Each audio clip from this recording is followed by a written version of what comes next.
안녕하십니까. 알파스트레이트 파트너스입니다.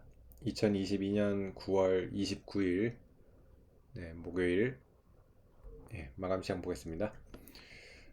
코스피가 0.08% 올라서 2170으로 마감을 했습니다. 오늘 장은 그 오전에는 좀 많이 올랐었거든요.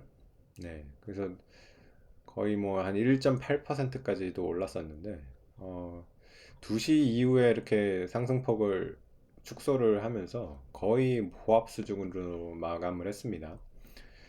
참 보면 우리나라 증시가 참 계속 유난히 약합니다.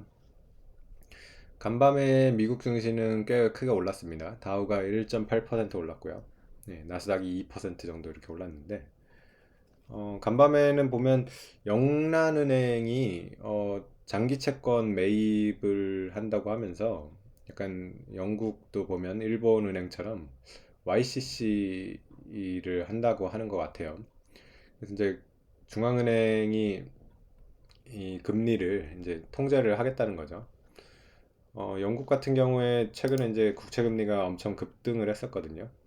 지금도 이제 4%가 이렇게 넘는데 장중에 거의 뭐 한 4.4 뭐 이 정도까지 갔던 것 같아요. 그래서 지금 많이 빠진 겁니다. 음,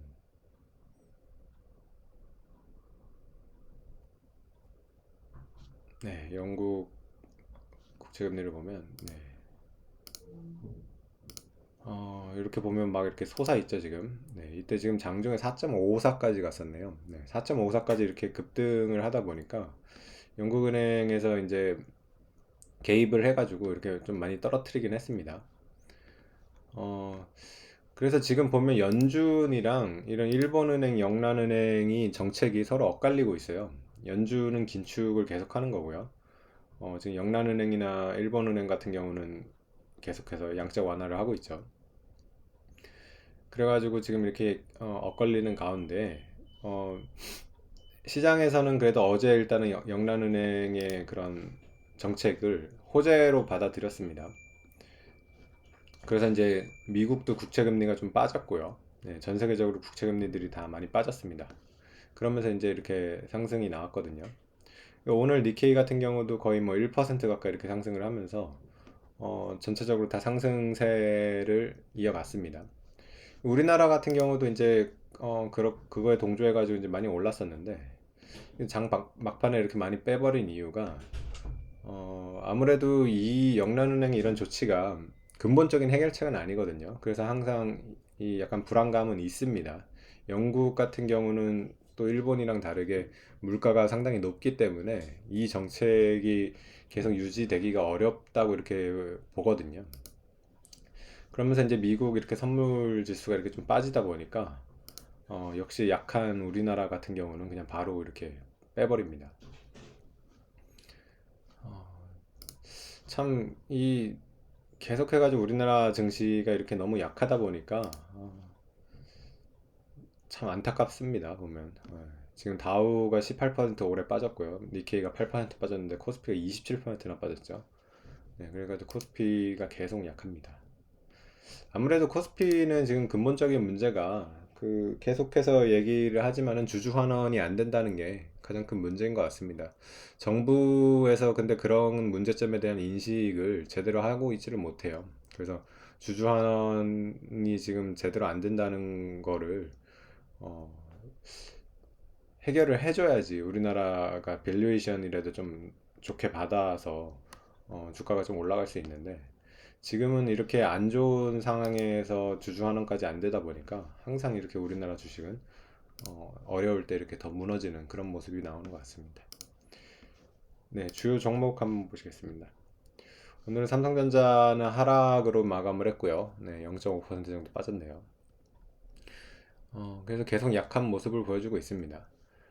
그리고 네이버, 카카오 같은 이런 주식들도 계속 빠지고 있습니다. 네이버도 오늘 2%, 카카오도 빠졌습니다.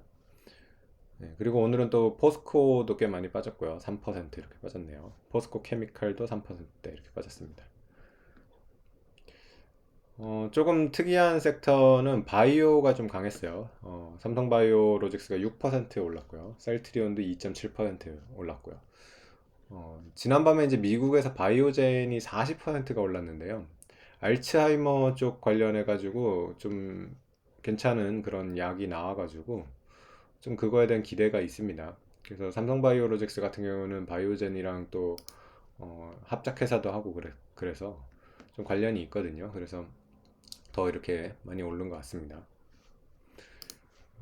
그래서 바이오 주식 같은 경우가 뭐 지금 계속 괜찮은 뉴스들이 나오는데 셀트리온 같은 경우도 일본이나 뭐 이런 데서도 판매가 이제 된다고 하니까 개별적으로 좀 괜찮은 뉴스가 나와서 강한 모습을 보여주고 있습니다. 또 한 가지 특이한 게 KTNG 같은 주식이 지금 거의 52주 신고가를 찍었거든요. 1년 차트를 보시면 지금 신고가죠.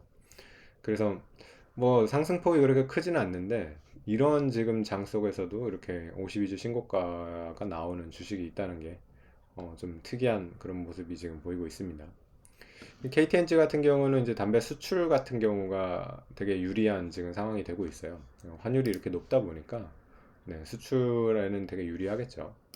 그래가지고 지금 거의 뭐 최고가까지 올라왔는데 이 상승세가 계속 이어질 수 있을지 이것도 한번 지켜보는 게 좋을 것 같네요. 거의 지금 박스가 굉장히 오래되고 있는데 KTNG는 뭐 예전에 이제 저금리 때 뭐 12만 원 이렇게 갔다가 이 8만 원 정도 선에서 거의 한 3년을 지금 있죠.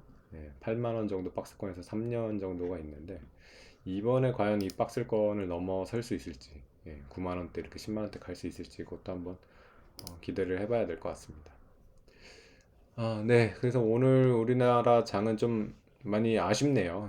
좀 크게 오를 수 있는 그런 상황이었는데 워낙 이 지금 약하다 보니까 이게 조금만 뭐 안 좋은 이런 미국 선물이 이렇게 빠진다던가 이런 모습만 보여도 그냥 바로 약하게 이렇게 돼버립니다. 그래서 참 지수가 이렇게 계속해서 낮아지고 있는데 네.